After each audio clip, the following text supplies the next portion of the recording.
ഇടുക്കിയിൽ വീണ്ടും വൻ ഭൂമി കയ്യേറ്റം. നെടുങ്കണ്ടം കൈലാസപ്പാറയിൽ 100 കണക്കിന് ഏക്കർ ഭൂമി സ്വകാര്യ വ്യക്തികൾ വേലികെട്ടി തിരിച്ചു. പുറമ്പോക്കും പുൽമേടുകളും പൂർണ്ണമായും കൈവശപ്പെടുത്തിയാണ് വിവിധ നിർമ്മാണങ്ങൾ നടക്കുന്നത്. മുൻപ് ഇവിടെ NCC പരിശീലന കേന്ദ്രം പ്രഖ്യാപിച്ചിരുന്നുവെങ്കിലും പട്ടയ വിഷയങ്ങളെ തുടർന്ന് പദ്ധതി ഉപേക്ഷിച്ചു. നെടുങ്കണ്ടം കൈലാസപ്പാറയിലെ മലനിരകൾ പൂർണ്ണമായും കയ്യേറിയാണ് വിവിധ നിർമ്മാണ പ്രവർത്തനങ്ങൾ നടക്കുന്നത്. മലമുകളിലൂടെയുള്ള പാതയുടെ ഇരുവശത്തും വേലി നിർമ്മിച്ച് സ്വകാര്യ ഭൂമിയെന്ന ബോർഡ് സ്ഥാപിച്ചു. വേലിയുടെ ഇരുവശവും പാറ, പുറമ്പോക്കും പുൽമേടുകളും നിറഞ്ഞ മേഖലയാണ്.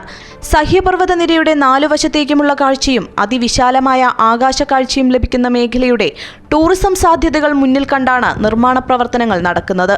മുൻപ് കൈലാസപ്പാറയിലെ ഏതാനും ഏക്കർ ഭൂമിയിൽ NCC പരിശീലന കേന്ദ്രം ആരംഭിക്കാൻ പദ്ധതി ഒരുക്കിയിരുന്നു. എന്നാൽ ഭൂമിയുടെ പട്ടയവുമായി ബന്ധപ്പെട്ട വിഷയങ്ങളെ തുടർന്ന് പദ്ധതി ഉപേക്ഷിക്കുകയായിരുന്നു. ഇപ്പോൾ ടൂറിസത്തിന്റെ മറവിൽ വ്യാപകമായ രീതിയിൽ ഈ ഭൂമി കയ്യേറി വേലി നിർമ്മിച്ച് ചിലരൊക്കെ ഇത് കരസ്ഥമാക്കിയിരിക്കുകയാണ്.